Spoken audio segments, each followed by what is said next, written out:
Familiar face to all, especially when it comes to web security, is Rebecca Harold. She's our privacy professor, here to keep everybody safe when you're tapping away. Yes. So you're just here to scare us, basically. Well, do I do a good job? No, but you point out the things and tell people some things that some just go, oh, it's never going to affect me. It won't touch me. But you're really on target, too. Well, and there's a lot going on all the time out there. So, you know, you really have to pay attention. And I got a good question from one of your viewers who also gets my monthly privacy professor tips. And they said, well, with regard to website passwords, they said, we just signed up for a website and they gave us a default password, and the default was a really good password. It was long, it was complex.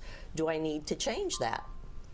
So what do you think? Interesting. Now, default passwords, I thought, aren't they just randomly generated? Well, some are. It depends on the site. It depends on the site. And also, if they sent you this default password, oftentimes that means somebody there knows it. But if it's a true default that they're giving to everybody, even if it's a long, complex password, there might be hundreds or thousands or millions of other people using that same one. So that's the default password that they send. Okay. So always change it. Always no matter change what. it. No matter what. So always change your password. So that's one thing out on websites. Another thing that's very interesting, we talked about this last time, was the use of encryption. They just did a study, some research to see which of the 4 political candidates have the best security on their websites. Okay. So it was Roski knows them all personally. So. Oh yeah, they're all at the house right now. Well, and some of the major. Which 4? Well, the 4 that's been declared. The 4 declared. Clinton, okay, sure. Paul, Rubio, and Cruz. Yeah. So, which 2 do you think had the best security? I feel like Rand Paul would have good security. He was in the bottom 2. Oh, really? He did not, and one of the major things that they checked for was whether or not they encrypted everything by default, especially, you know, when they're collecting your name, collecting information, your address. They weren't encrypting by default. Well, Hillary's server destroys things as it gets posted.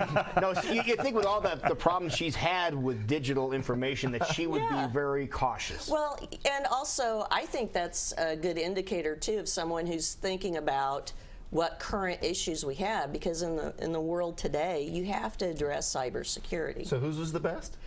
Clinton and Rubio both had the best, and the other 2 were in the bottom and didn't have. They had a lot of problems with regard to how they used passwords, and also. So go out and do a search using your favorite search engine, and you can actually see the results of this study. You might find it interesting. Hillary had a meeting, and maybe you read this somewhere last week, where the people who attended were required to turn over their cameras and cell phones. They couldn't bring them into the meeting. I thought that was interesting. Happened in Iowa. Yeah. Yeah, well, all this stuff gets recorded and dispersed now. Well, and now you got, like we were talking about Periscope, we could just be broadcasting it. So that's true. So there's another thing. So look for that. And also with regard to passwords, that deals with authenticating to the site and getting into it. Really, if you're going to have any type of information on a site that you don't want others to be able to get to, like on Facebook, even on Twitter, because you put a lot of personal information out there too, use 2-factor authentication.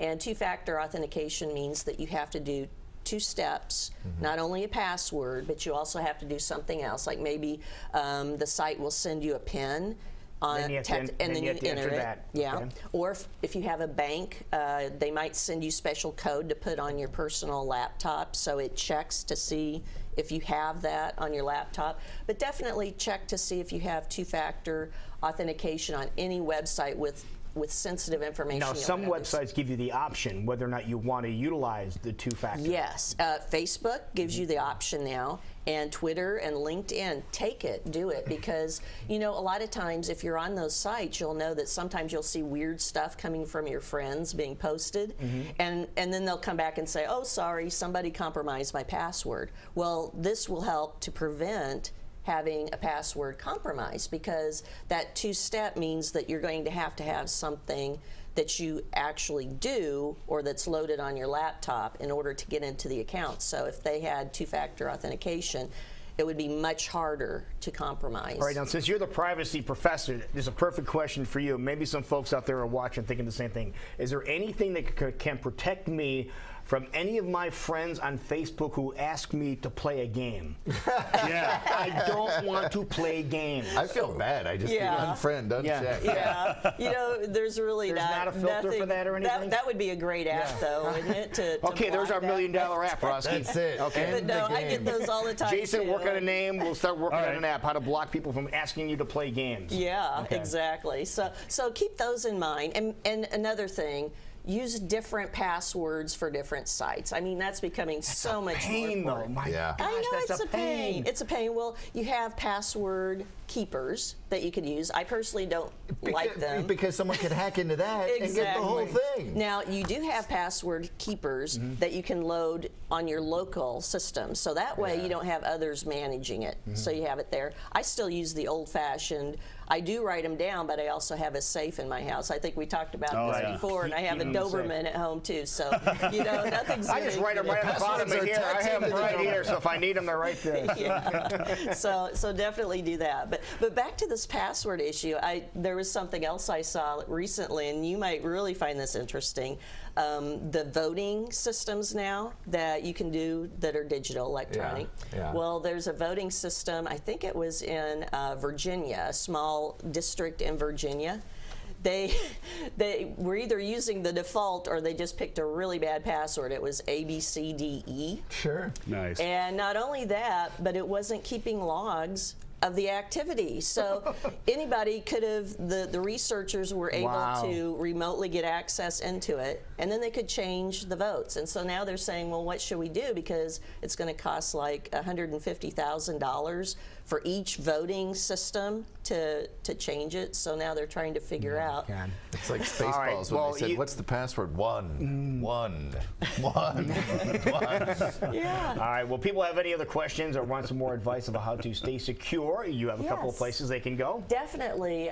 This is one of my websites, and if you click on the question mark at privacyguidance.com, I'll be happy to answer your questions. And like I said, that first question came from someone who is watching the show. So Good. Go there. This is my new service that I provide to businesses, and actually I help them to manage their full information security and privacy programs. So it's out there. And then also my consulting site is another one at privacyprofessor.org, and I have other tools and things that you can get there as well.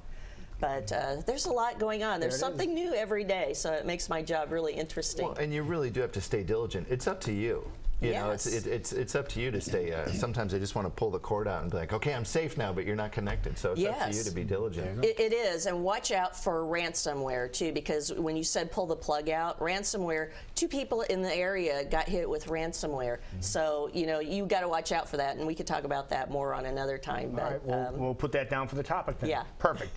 It's